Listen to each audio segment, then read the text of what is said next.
Hi everyone, just before we get into another episode of What a Load of Bulls, we just want to give a shout out to our partners, Newcastle Car and Truck Rental. Newcastle Car and Truck Rental are a locally owned company servicing Newcastle and the Hunter. Todd Holden and family pride themselves on being part of the local community, and you feel that when you step through their doors. It isn't a different person every time you call, it's the same people taking care of business and taking care of you. So next time you're in need of a rental, be it a truck to move, a ute for those everyday DIY jobs, or a car to get the family around on a day out, be sure to contact the team at Newcastle Car and Truck Rental by visiting www.newcastlerental.com or by calling 02 49 081 081. And don't forget to tell them DJ and Simon sent you.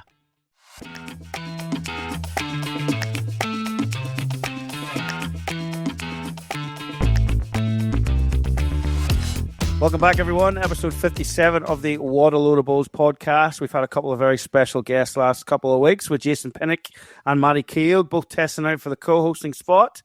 But I do have great news for you all. He is back again. DJ Dilworth's here for another week of the podcast. But Simon Little's back as well. Simon, welcome back, mate, to Australia and the podcast. How was your trip? Great to be back. Absolutely love being back in Sydney and looking forward to the return of myself. So you were away for 4 weeks? Yep, 4 weeks. It was... You missed the penthouse in Cronulla, did you? I did, yeah. We had to leave it for 4 weeks and trek on home to mum's home cooking, and yeah, that was good. Good. A few kilos on, as expected. 4 weeks away from daily life, and you haven't had a good trip if you haven't put the kegs on over there. Yeah, I know. Oh man, I miss it every time I go back. There's a hit list of where I have to go. It's all bread too, isn't it? Oh, bread. It's like bread and potatoes. Oh man, it's the bit that gets us when we first go over to, like, the amount of soda bread, potato bread, everything in the morning, toast. Yeah, you're right. It's hard on the stomach the first couple of days, isn't it? It is. It's just like, no salads, none whatsoever for 4 weeks. What's that? Now, anyway, mate, how was the trip? First time on the plane, a big trip with Ellie. Ellie's done a fair bit of flying. So she was experienced before she was there, and Ness as well. She's done a fair few trips. She's been over to New Zealand a couple of times and down to Tassie, but nothing quite the length going back to the UK. So 24 hours in the air plus the stops in between. Yes, it was. So what route did we go? We started in Sydney and to Dubai. So about 14 hours. Yeah, 14 hours to Dubai, and then another 8 hours flying time from Dubai to Dublin. And then an hour and a half in the car. An hour and a half in the car after that, to get home. So, it's pretty full on. Going over, absolute dream. She slept 10 hours on the first flight, literally. Just to clarify, everyone, we're talking about Ellie, the baby here. We're not talking about Ness, the missus. Yeah. But she slept in between, so she slept in the seat. She had her own seat in between Ness and myself, and she slept in between us. We didn't get much sleep because she tossed and turned, but that was okay. Yeah, as long as she sleeps, that's the main thing, man, isn't it? That's the main thing. That's what it is. Yeah, we got to Dubai and we're going, this is okay. This is pretty good. And then we done the last leg, and she slept for another probably 3 hours, I'd say, of the 8. So a bit more playing, a bit more iPad, play things, and kept her entertained. And you're seeing the food cart come up and down, that kept her entertained as well. And she was grand, and we got there all good, and it was great. But I think coming home was a very different story. Oh no, we'll save that for a minute. But anyway, right, so you got there, and then you was straight back down to Dublin again the next morning or something, weren't you? Correct. Yeah. So we landed in the afternoon. We drove up to my mom's place, and then that was like Thursday lunchtime, just after lunchtime. And then, we had a 8 o'clock boat in Dublin. So we had to leave at 5 in the morning to get down for the boat in Dublin and go across to Wales for the weekend for a good mate of mine got married. So that was good to catch up with a couple of mates from school. And so it was a hectic few days of travel. And it was pretty full on. Fly straight to Wales? You didn't think to fly straight to Wales or to have a night in Dublin? Wales isn't that big, mate. Come on, there's no international airports in Wales. Oh dear, there's still a few have escaped from there. Yeah, there's a few knocking around Sydney. Yeah.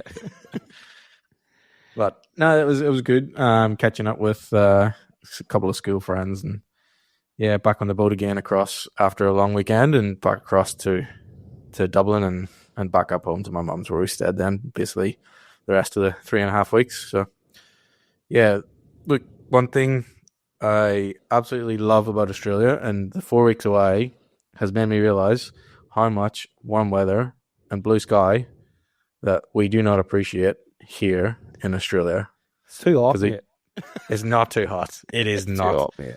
It is not. Because it was cold and it was damp and it was wet for 3.5 weeks. In September? In September, yes. You're going the wrong time of year, mate. Yep. Gotta go November. That's So- real so- cold. That would test Ness out, that one. It was real good to get back to shorts and t-shirts and Yeah. longs and a bit of warmth. Yeah. And for those listening in the UK, he means flip-flops. Yeah, flip-flops, sorry. Yeah. He's not talking about his underwear. But any highlights, mate, from being over there? I think because of the weather, we done a lot of indoor stuff. We ventured around and picked all the good indoor soft play areas for Ellie to burn some energy. Yeah, nice. Energy and a few things like that. But a lot of eating out, breakfast, lunch, and yeah, just catching up with family, letting them meet Ellie for the first time. And yeah, it was real good to build those relationships, even though we live on the other side of the world. And FaceTime's great, but actually being able to be in person with family and letting them build relationships with Ellie, that was what it was all about. So, Oh, mate, you're making me tear up here. no, it was good. It was good that way. It was good. And she wasn't the only one that did burn energy. I seen Ness did a park run or something, didn't she? She did, yeah. She done a park run over there with my cousin, so she done it twice actually, 2 Saturdays. So yeah, I didn't do any running, no chance. Mate, why would you run full stop, let alone fly halfway around the world to run? Nah, not for me. Dear me. Girl, But but I did have a look at while I was there, bowls wise. I did have a look at I didn't bump into any bowlers, but I went past the old Portrush Bowling Club, eh? Yep. And it was up that neck of the woods, and that's where dreams are made over there with Portrush Bowling Yeah. Club. And they've done council have done a bit of renovation to the club since the last time I was there. So Yep. tell you what, it looked really good, and it had a little synthetic sort of Little three rinker, wasn't it? yeah, or 3 rinker. Yeah, it was really good, and they used that for I think a bit of coaching, barefoot bowls kind of nearly thing that they do. Yeah, it looked really good, and yeah, I was impressed definitely by the upgrade and Portrush Bowling Club, and definitely synonymous with one Jeremy Henry over here. That's where it came from. Yeah, well, he didn't win back-to-back Irish Cups with them like Ian McClure just has, though, did he? He didn't know. Back-to-back Irish Cups for the little port. Big shout out to the port, eh? Yeah. Yeah, seen a picture on Facebook during the week. Actually, it was a picture of Ramore Head from the sky. Obviously, someone's taken it with a drone. A comment underneath saying also known as King Henry's throne. But yeah, for sure. Let's get into it. The trip back. Yep. Ellie was a little bit. She's learned how to be a terrible too, has she? I think she has definitely hit the terrible twos a few months early, because that was an absolute nightmare, and she screamed the plane down and chucked an absolute tantrum for about 40 minutes at one point of non-stop screaming. But yeah, she was just so overtired the time of the flight, and she just didn't get to sleep, and yeah, it just turned into a complete nightmare. So yeah, if anyone has any ideas for the next time, whenever I'm heading over that way, feel free to reach out to me and let me know how I can handle little terrible twos. When have you got any plans to go over again? I think we might do in a couple of years' time. I think It's hard to do every year, I know. Yeah, I can't do it every year, but yeah, hopefully by that stage she's maybe a bit more understanding, and maybe we'll sleep a bit more. But I suppose the understanding part comes from whichever parent she takes after the most, but we'll not get into that on the podcast. I don't want to get you in trouble. I don't care if I get in trouble, but we don't want to get you in trouble. Yep. Anyway, man, now good to see you get over there and refreshed and get a bit of family time. But don't worry, man, I held the fort up here for you while you were away. Yeah, you know, you done the podcast, but I still done the editing in the background. You know, even though I was on holidays. Look, you done a fair job. I have to put you to use somehow. You don't contribute much else. He definitely mentioned a few times about replacing me, but there's no chance of that. Tongue in cheek, of course. Although Barry Lester commented a few times, I think he was trying to get another gig. But no, it was good. It was good to sit down just with Matty and Jason and just have a bit of unscripted stuff. Like we've done, like got a bit of feedback about that actually, because obviously we've done a lot of scripted interviews and stuff with the players and about their careers and stuff like that there. But just to sit down with just two Joe blogs, like Matty Kay was a greenkeeper here from there, but Jason from the admin side of things really struck a chord with a few people because he's been around a fair bit. And he had that experience of it with Bowls Australia. So anyone who's listening in and hasn't listened to that episode, jump back and, Jason was part of Bowls Australia and worked with a lot of clubs around the country. So he definitely had some good thoughts on where things had been and where things were going. And, he's definitely a man with a lot of experience from the club perspective. Yeah, absolutely. It was a good one. It was a good chat with Jason. He's a good lad. Like we knew each other briefly before, but it was really through the commentary last year that we got to know each other that bit more and strike up a bit of a bond. So it was pretty good. Although it's a bit like you. He still thinks like he's an equal contributor in that partnership, and I think it's not really. We're honest. Like whatever. Yeah. Yeah. Good to have you back, mate. Yeah. Right, what's going on since you've been away, mate? There's been it's sort of a bit of a quiet time, I suppose, at the minute, but there's a few things going on. We're going to give a shout out to a couple of tournaments. So shout out to Scone, who run a Scone Master Pairs each October long weekend. And the reason we're giving that a big shout out, our good mate, Mr. Franklin Fong, came away with a chocolate from there, mate. I know, one of our avid listeners, good old Franklin, shout out. Well done, winning the Scone Masters Pairs. With Steve Chaffney, so well done. He was very quick to tell me too, by the way. Did he? So yeah, he's very good. I didn't even know the tournament was on. Next thing Franklin messaged me, I'm having a barbecue. Oh yeah, good on you, Franklin. Good on you. Oh, just if you want something to watch, DJ, I'm on the live stream. Well done, Franklin. Well done. Yeah.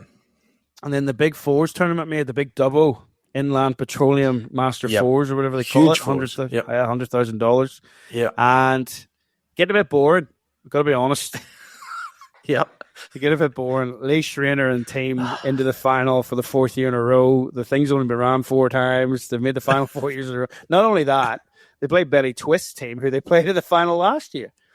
Twist, yeah, remember the Bulls Twist he played to win that one too? That was a cracker, but it was just as good for this time around. But it was Leroy's team 3 times in 4 years. They've taken out that double 4, so yeah, it's getting a bit boring, isn't it? Can somebody put a team together just to knock them off the perch a bit? I think they've tried. The Betty Twist team wasn't any slight. But yeah, well, mate, guaranteed income for them, I suppose. Just don't tell the ATO. Yeah, good paycheck for those boys. Yeah, congrats to them. That's double 4s. That is a massive tournament, and there's some big teams go there. The Warilla boys all went in together. Like that just shows you how big that is. And these guys have made the final every single year it's been ran and won 3 out of 4. And I think they only lost by 1 shot in the year they didn't win it. So absolutely incredible feat. So it is. Yeah. But just like the Penrith Panthers, good things do come to an end. Right. Eventually. So they do. We're not going to talk about the NRL because your team knocked mine out. Luckily you were overseas at the time. Anyway, what else do we have? We have got international games on at the minute, mate. The Aussies are over in Scotland. You must have waved at them on the plane on the way past, or they must have went the other way as I was coming home. Yeah. I was a bit surprised about that Ellie story, man. I thought she would have liked business class, but anyway. Australia versus Scotland in the Test series, mate. So there's 10 men, 10 women, and the all abilities all over there too. The Power team, the Power Jackaroos, and. Yeah, man, I'm not entirely. It's hard to follow because we're not blessed enough to have the live stream going at the minute. But there is if you go onto the Bowls Scotland Facebook page, you can get onto the Google Drive, so you can have got the results up there. Yeah, so heaps of sessions a day. Like just looking there, this one had at 9 a.m. they played session 12, 10:30 was session 13, 12 o'clock session 14, 1:30 session 15. So just to give everyone a rundown, a few things have happened over there. So we had 6 debutants. The Jackaroos and the men and the women. So well done, Nick Cahill, Nathan Black, and Cian Nelson. Well done to Cassandra Millerick, Brianna Smith, and Olivia Cartwright, who have made their debut for the Jackaroos over there in Scotland. Some big milestones as well with Cody Packard, 50 games, Damien Delgado, 50 games, Jamie Lee Worsnorp, 50 games, and Kelsey Cottrell, 50 games, but an extra 500 on top of that again. So 550 for Kelsey. 550. Not bad at all, is it? So like, if Kelsey keeps going, there could be a bit of a cap record going there, but Kelsey's been around for a long time, mate, and still got plenty of years to go as well. Yeah, so absolutely. Well done to them. But how's it looking over there? Well, so far, like I said, a lot of sessions there. They're putting this down as games played 142. And as it sits, it's 95 to Australia, 40 to Scotland with 7 draws. Set points total, 185 to Australia, 99 to Scotland. That is pretty comprehensive. It's pretty one-sided, isn't it? Game points, 295.5 to 130.5. Shot difference, 450 to minus 450. Yeah, it's pretty one-sided, isn't it? Yeah, and that's in Scotland. That's in Scotland, on their indoors, getting ready for the Commonwealth Games. They're playing Commonwealth Games formats as well. That's really positive for Australia to go over there, do all that travel, and definitely with some convincing wins so far. That tees them up really well. Like, guys and girls and that they've took over there, obviously, they prepared them really well. And I definitely think that something that Australia really does better now than what they did maybe years ago is that preparing to play in the Northern Hemisphere. They definitely do that preparation a lot better than what they did years ago. Yeah. Oh, it's hard. It's hard on the grass too. But I mean, at the end of the day, there's so many carpets down here as well too. It's not that much of an adjustment, really. Not to take anything away from it, but you just look at the teams, like, mate. It's not like they're going in light for Scotland. I mean, like, Stuart Anderson is there, Jason Banks is there, John Fleming, Paul Foster, the likes of them are all still there. And then, but we've got. Wait, hang on a second. Check out the Jackaroos. Whoa, getting carried away there. Don't remember you making the squad, DJ. Anyway, Aaron Wilson, Corey Whitlock, Aaron Tees, Ben Twist, Lee Strainer, Cody Packer, Kane Nelson, Carl Haley, Nick Cale, Nathan Black, Olivia Cartwright, Kelsey Cottrell, Natasha Van Eldick, Ellen Fife, Dawn Heyman, Kylie Lavis, Cassandra Miller, Christina Van Neer, Brianna Smith, Jamie Lee Warsnow, right? Mate, they've got to pick 3 men and 3 women from that to go to the Commonwealth Games. Yeah, no. Absolutely good luck to you selectors. All right. No, we'll not go there yet. I've got a prediction, but we'll talk off air about that. Then we'll bring it in a couple of podcast time before the selections come out. But like we've said it before, if Aaron Wilson's not picked in the singles, that is a travesty. Absolute travesty. Let the man go for 3 from 3. And look, I think it's being played BPL format. There's only one pair have been pretty dominant. There is, yeah. We'll just leave it at that. And when you go to the women's as well, like Ellen's going back to back too. You have to give her that chance, I think. Yeah. So do. And then, Kelsey and Dawn. That'll be one. Anyway. You've just done your prediction. I've just done it anyway. But anyway, we'll leave it at that. What else have we had going on, mate? So that's the Aussie Jackaroos up against the Scottish team. Giving it to them on their home turf. Oh, mate, I got to tell you this one. Kevy Anderson, we got to get him on sometime. He's an absolute character. But I've texted Kevy to say, who in their right mind organised this trip for the Jackaroos to go over there and to go to Celtic Park? I did see that video. Right. And Kevy's response was, he says, they did it for inspiration, DJ. He says, turns out the Scottish team went to the Ibrox.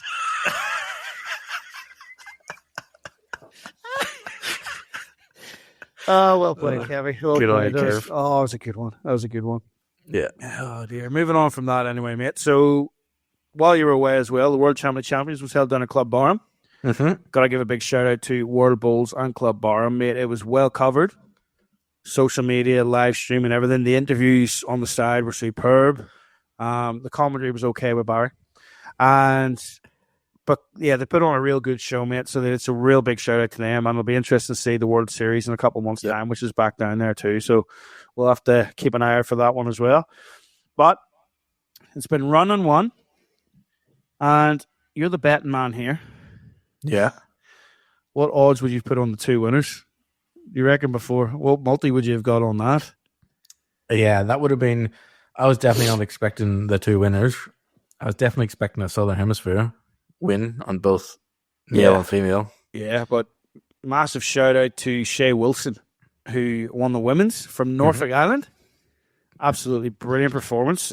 Shay went on a real run, so she did to actually get out of her section, but she won her section. which included Malaysia, Ireland, and Australia's own Chloe Stewart.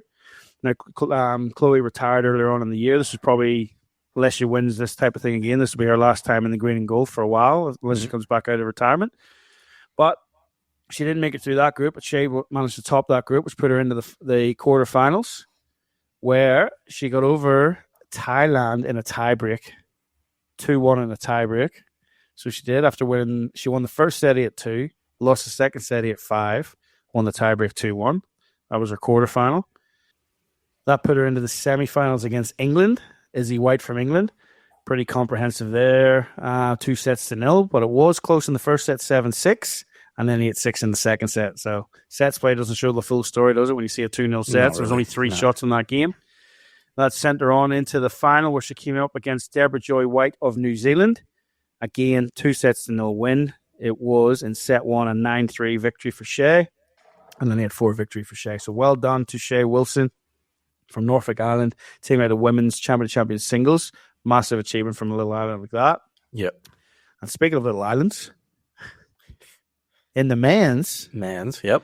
we actually mentioned him on a couple of episodes Yeah, because of the pure distance he's got to try. But Mr. David Copeland, all the way there in Guildford, has travelled all the way to Barham in the middle of Victoria, in the middle of nowhere. Actually, it's New South Wales, actually, in the border, but there you go. It's in the middle of nowhere.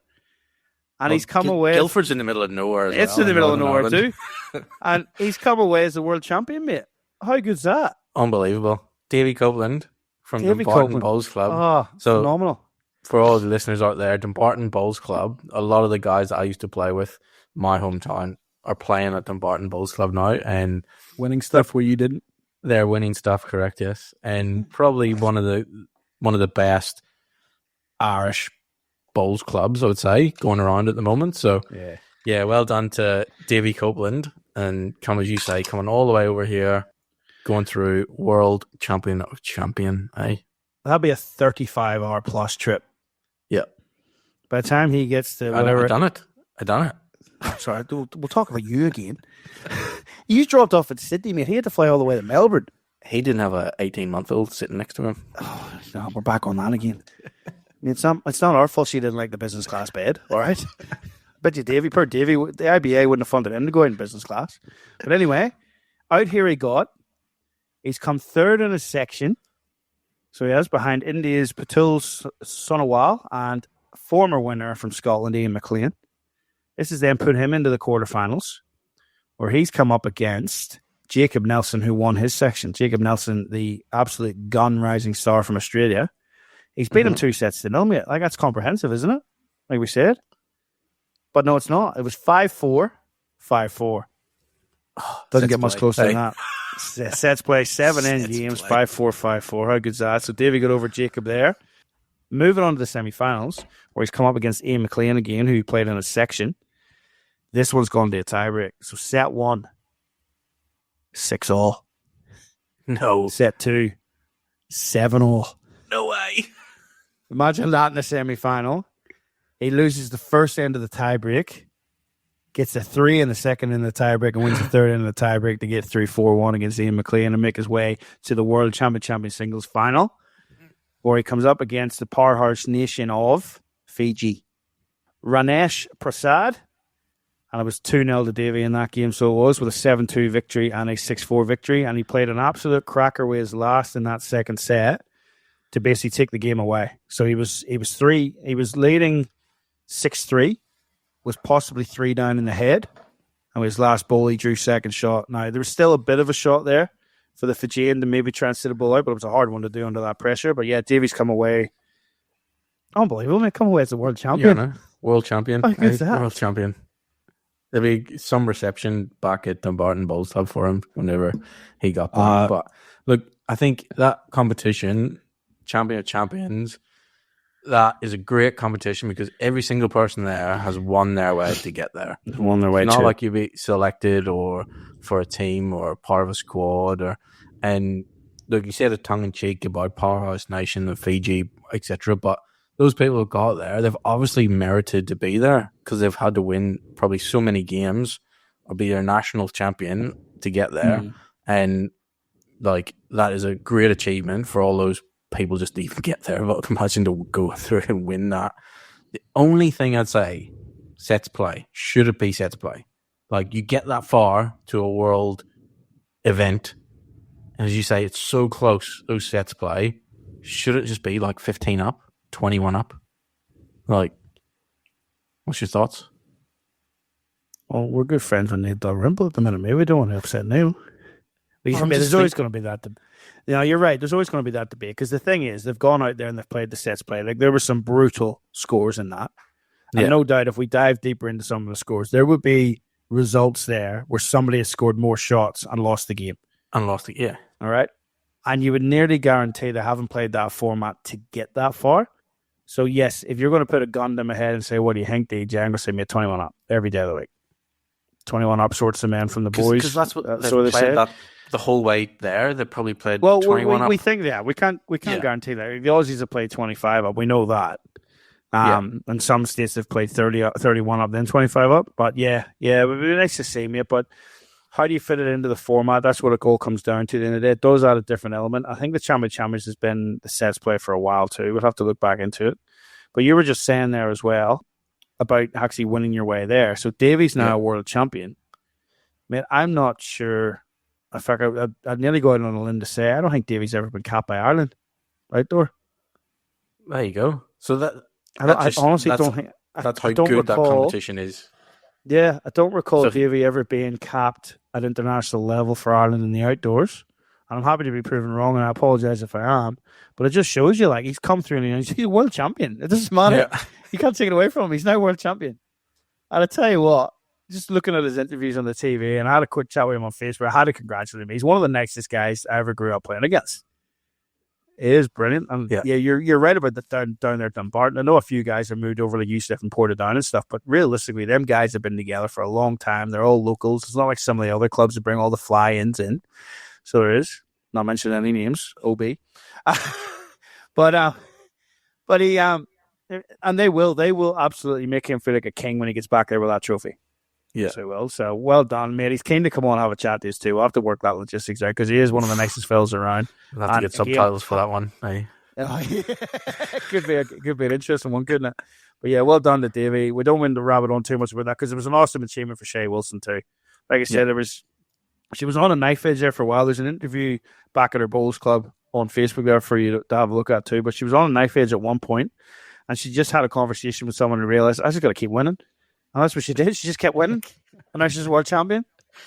I wish it was that easy, eh?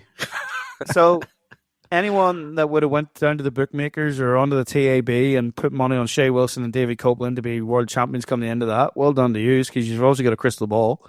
But definitely not two you would have picked at the start, but it just shows you the format of it and the way the people get there. It's just, awesome achievement for the two of them. So well done to them. World champions, and you can never, ever take it away from them, mate.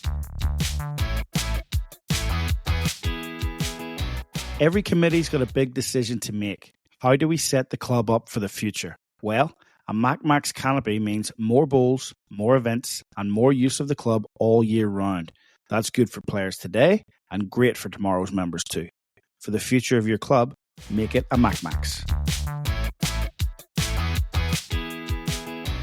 Speaking of around the green still, mate, but slightly off the green, but it is bowls related, obviously. Yeah. You were very interested today to point out that the annual report has come out from Bowls Australia. It did. I clicked on it straight away and had a quick flick through it. Haven't went in depth into it. That kind of stuff. I love to see what they come up with in terms of strategy, where they're going with the game, what they actually put pen to paper, and see what we've got. Not only that, but the financial side of our sport. What's money coming in, money going out, where's it going? Just have a bit of an idea of what's happening at the highest level of our sport. That's kind of, I find it interesting. Some listeners out there might not. That's fine, but yeah, DJ's one that does not find that interesting. But I didn't not as much onto the level as you do. Okay, you were very quick to correct me when I said there was a surplus of 400,000, and you said no, actually it was 399,000 and a bit of change. So 59 and a bit of change. So I was just giving them a bit of credit, but obviously So there's a surplus in our sport, just under 400,000 as a national governing body. You just jumped the gun. What's your thoughts on that, Simon? Not very much, you reckon? It's not very much for a national governing body, really, running a sport when yeah, when there's millions floating around that they only have 400,000 left over, I think it's not very much. Look, if you're half interested in that stuff, jump on Bulls Australia, put it on Facebook. There's a link to it. Jump on their website. You can download the whole report, read the whole report, look into it yourselves, and see where money is coming and going in our national governing body. Mm-hmm. And maybe in a couple of weeks' time, when Simon really dissects it, we can get his full thoughts on the whole thing. Yeah, absolutely. Yeah, when I fully delve into it, I'll come up with a bit of a little summary. Be interesting though, DJ, to see what other sports, what their surplus cash would be after a year. What do you think? What do you think would be the top sport in Australia that makes money? Oh, it's got to be AFL, doesn't it? They got money coming out of their ears. Yeah. But that's comparing apples and oranges too, because it's just that's a professional sport at the end of the day, and ours isn't. So I don't know. What else would you compare it to? Croquet? Swimming? I don't know. Would it be like maybe a sport like hockey? Would that be more a level playing field? Like I don't know. Is there professional hockey players? I don't know. Well, there is professional hockey players, but I don't think Australia's got a professional league. I think you got to go over to Belgium and Holland to do all that, don't you? Yeah. So you do, but maybe it'd be interesting to see. Maybe that's something you can go and have a look at.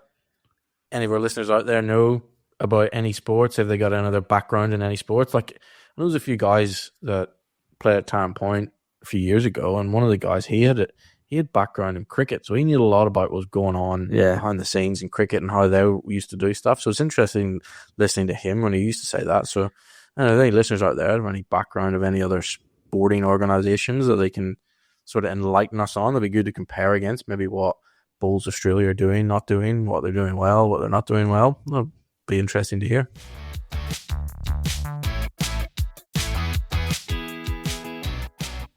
So DJ, I seen that Bulls Australia annual report popped up on Facebook, right?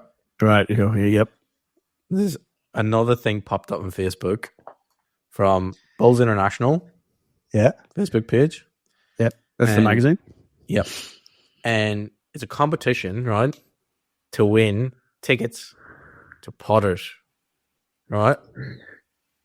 Now, straight away, I thought, I know exactly a comment, I should tag DJ in for this one. You know what? I would love to win 2 tickets to Potters because I'd love to hear myself cough on the BBC.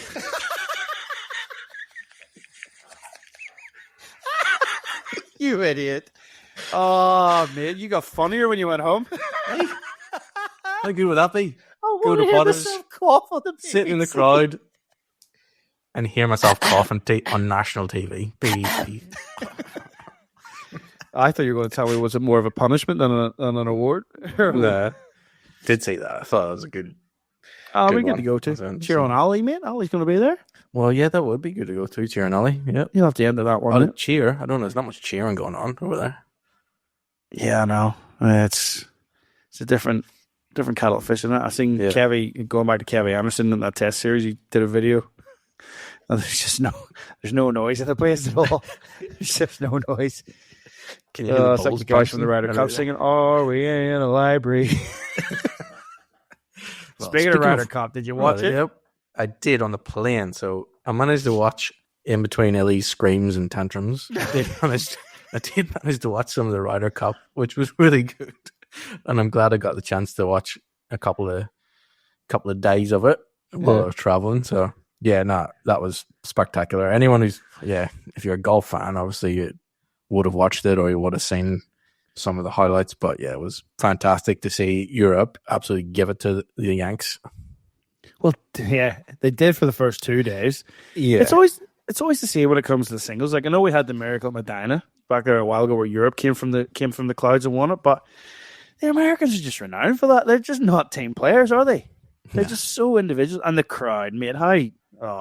It's one thing about being abusive the way they were, but even you take that out of it, just the chants, like USA, and then you've got the 5 or 6 guys dressed in the European colours just coming up with all the chants of the day, like full songs and stuff. It's just such a different atmosphere and culture, isn't it? Yeah, completely different. But yeah, no, look, Ryder Cup is a spectacular event, and that's been built up up over many, many years and many competitions that they've maybe tweaked a few things here and there. And look, it's a spectacular thing to watch, and imagine being part of that. But maybe that's something like, I think bowls has to look at things like that. So obviously we're not going to get to that stage where millions of people around the world are going to be watching a bowls event. Yeah, we've got $400,000 to pump into the sport there from Bowls Australia. Why can't we do it? I don't think that would have covered. That wouldn't cover probably the expense of the golf balls. I think over the Ryder Cup. Never mind anything else. But Ryder Cup format in bowls. Yeah, what are we looking at? It's got to be Australia. It has to be. But is it Australia versus rest of the world, or is it Australia versus Europe? What are we doing? Australia versus UK? Nah, I think it has to be rest of the world. I think you're gonna exclude, like, you got some good players and come from Canada. You got Ryan in there, don't you? You got Ryan Bester in there, or some Kiwis. Like, if you just go Europe or UK, you do exclude some of the powerhouse nations where you're gonna have some really good players. So yeah, I think it has to be Australia versus rest of the world if you're gonna copy something like that. But yeah, look, I think you got to just take some ideas from it, or look outside the box and see what other sports are doing to maybe try something, and maybe make some of our events. Like, we are getting there with the BPL, and that event is definitely growing year on year, and it's become a really good event, spectacular event. Hopefully, we can make it down. Hopefully, I can get there to one eventually. If you'll help me out and get me down there. I'm not going to tell you that I got an invite to the next one.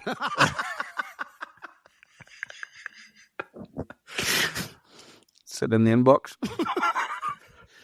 from our great sponsors, MakMax. Anyway, continue.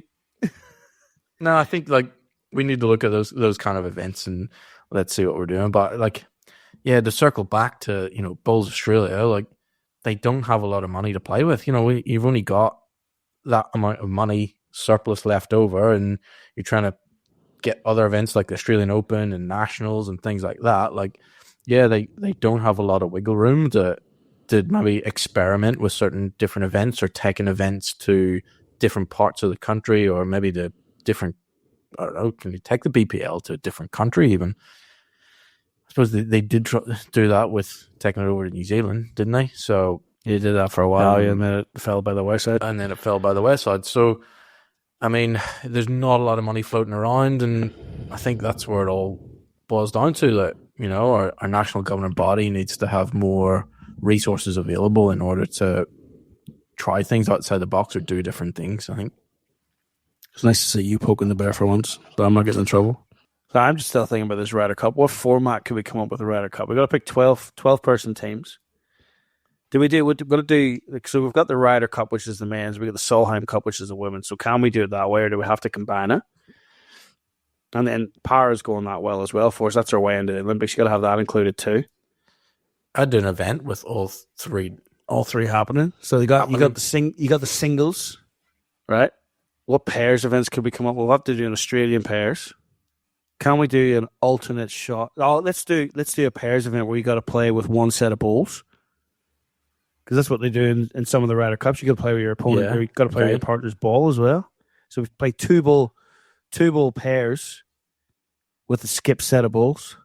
Yeah, but what if you do it then that maybe the lead turns to the skip, and the skip turns to the lead? 2-4-2.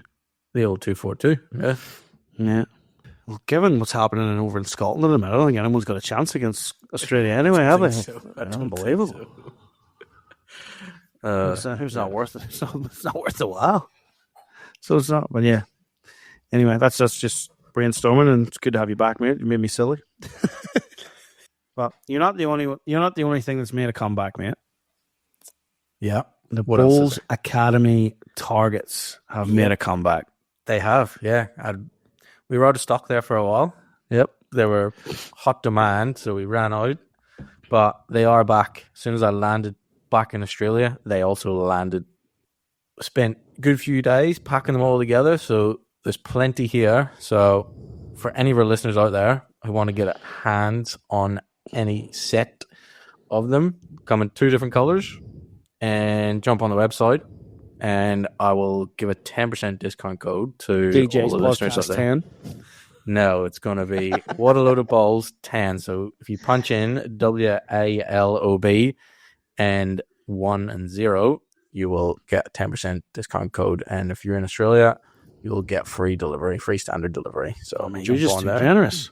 Yeah, I know. But really good, useful tool just to have in your bag. You get 12 little half-jack sort of rubber targets, and they come in a little mesh carry bag. So easy. You can keep them in your bowls bag. You don't have to worry about carrying buckets of those old floppy disks around and pins and sticking them in the ground. They just sit on the green and static targets. So, better than jacks.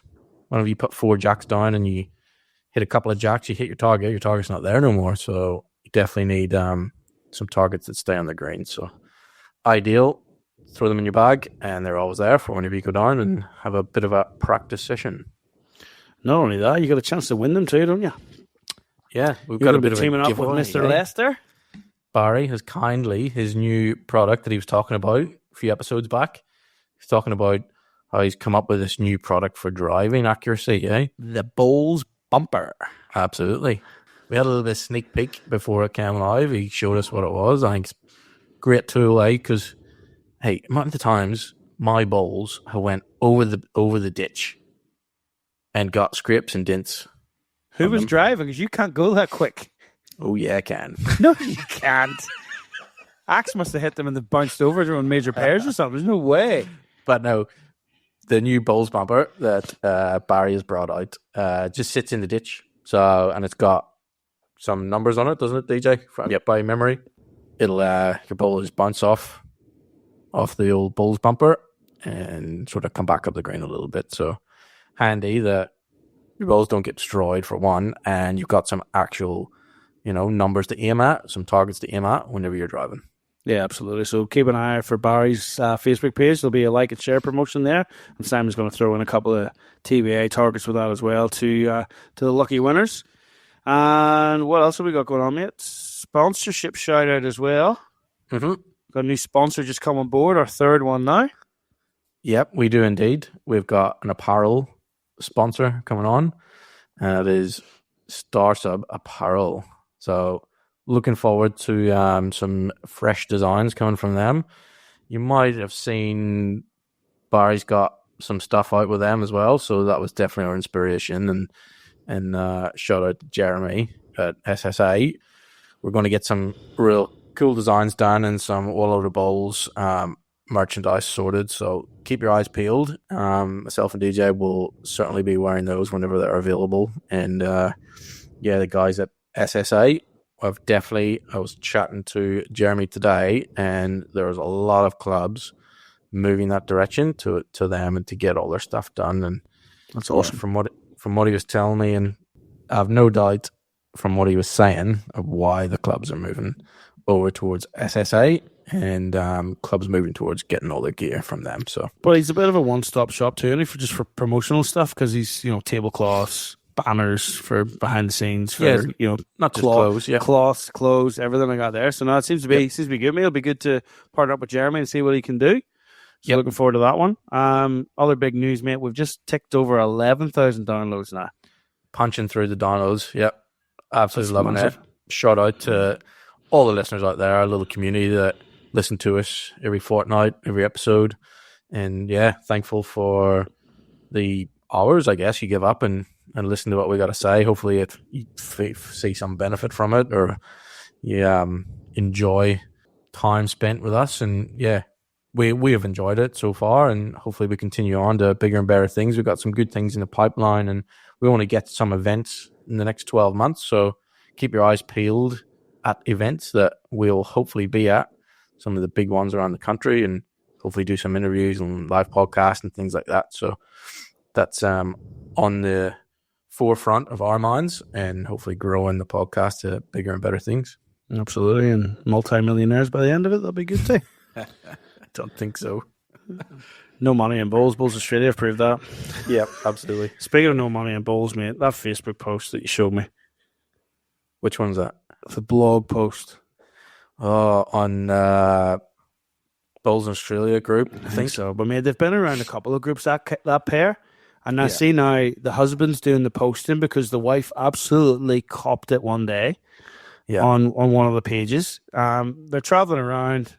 She writes the blog still. He shares it because she absolutely got dragged over the coals. But mate, it's one thing, like, people are interested because they're writing blogs. They're traveling around Australia, going to all the clubs that they can and writing reviews, right? And yeah, there's all right for honest reviews, but come on. If a little battling club's struggling, don't run them down the way you do. They've been viruses to a couple of them. I hope I never see them. If I'm honest, I look at some of the stuff and think, I hope you never rock up at my club. But anyway, a bit of background. Yeah, I just want to give our listeners a bit of background, DJ. Of this post. So the one this time around was they've gone to a little club and they wanted to have a roll up. And the little club for anyone that's outside of Australia. Have a throw up, have a roll up. And they've gone to the receptionist, and the receptionist goes, "Yep, that's no problem. That's $10 a roll up." Yep. And they've gone, "No, look at the state of your green. How dare you, as visitors, do that?" In all honesty, like, come on. Yeah, I think most of the comments too were, basically pulled them across the coals in that one too. Like, you got, as you say, small battling club. For a couple of, like, it's not as if it's even a time limit. Like, you can go up and spend 2-3 hours rolling up, having on their greens for $10. Like, you know, coffee's getting that much expensive, really. If you can't afford to give our little country battling clubs, like, there's a lot of them out there just surviving on volunteers' time, on, you know, not a lot of money, not a lot of income. Yeah, I think giving $10 is not a lot. I suppose, like, you go to your local golf club, you can just hit for free, can't you? Yeah. Can you? Just go and destroy all their fairways. Yeah, you would anyway. You'd destroy the tee boxes. Listen to you. You can borrow Ellie's club so you could short ours. But yeah, like, this is the thing. Like, if that's what you got to whinge about, a little club just working $10 for you to go and have a roll up for as long as you want, and then you get on there and just run them down on social media. Because it goes back to our social media podcast from last year, mate. Just, that's the bad part of it. Yeah, like, the idea around what they were doing is great. They're documenting their trips around. That's fine. You're going to have good experiences. You're going to have bad experiences. But we just live in a world now where people want to highlight the bad experiences too much. Yeah, nah. There's another club local to here got run down over the weekend too. They made a couple of mistakes at their tournament. And a couple of members, possibly from where I'm from, have jumped on and absolutely hammered them on Facebook. There's just no need for it. There's ways and means to do things. If you're not happy, go through the right channels. Don't jump on Facebook and be a keyboard warrior. Yeah. Nah, I think the clubs are trying. Like, they didn't do that to offend you. We should be supporting those clubs. Those maybe don't get a lot of visitors through their doors. Like, if you're out, you know, in some of those clubs, let's, you know, have a meal, have a beer. I mean, I reckon they've gone up to the bar and got a glass of water, honestly. Probably. So, look, yeah, $10, not much. So, as you say, you go to other sports and you're not a member or you rock up, you know, golf's a good one. You know, you have to pay. Like, you don't get to go for free. So, no, it should be the same at other bowls clubs, at our bowls clubs too. So, if the governing body can only post a surplus of 400,000, then little clubs can charge $10 for a roll up, as far as I'm concerned, mate. Yep, absolutely. Yep.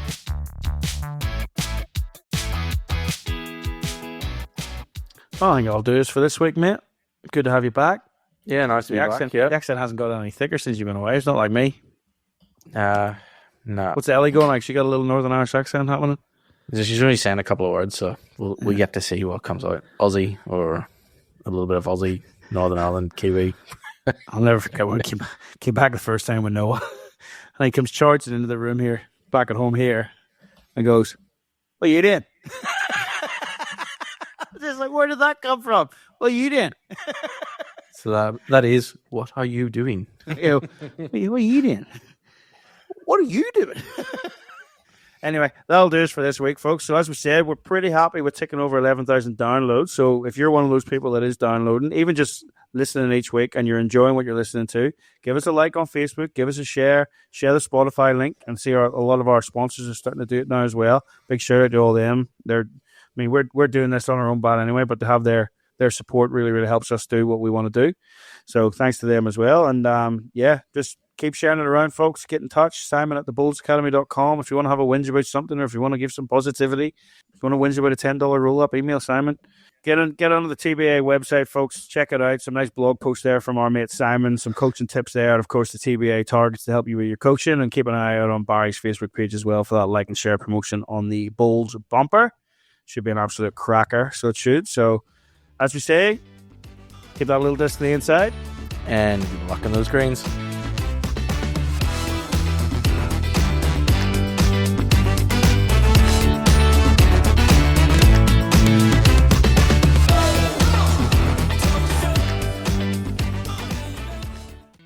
The views, information, or opinions expressed during What a Load of Bulls podcast episodes are solely those of the individuals involved and do not represent those of any group, organization, or employer associated or affiliated to individuals. This podcast is for general information purposes only, to educate and inform. This podcast does not constitute professional advice or services. What a Load of Bulls does not guarantee the accuracy or reliability of any opinions expressed or statements made within episodes.